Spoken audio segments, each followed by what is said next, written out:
Have you ever wondered how a simple emulsion of cold butter and acidic wine can create the ultimate creamy sauce? Today, we are diving deep into the chemistry and history of Beurre Blanc. Though not one of the 5 classic French mother sauces, Beurre Blanc is a foundational technique taught in culinary schools alongside Hollandaise and Béarnaise.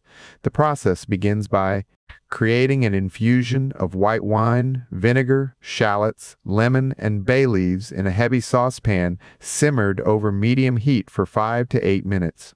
Once reduced to a wet paste containing all the flavor of your aromatics, you must whisk in cold butter off the heat to form a stable, creamy emulsion. This delicate balance creates a rich sauce that pairs perfectly with fish and seafood.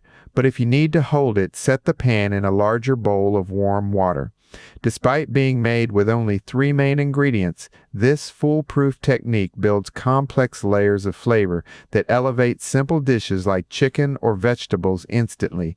The final result is a thick, glossy white butter sauce that proves you don't need a complex reduction to achieve restaurant quality results in the kitchen. Now that you know how to master this classic emulsion, what protein would you pair with it tonight? Let me know your favorite combination in the comments below.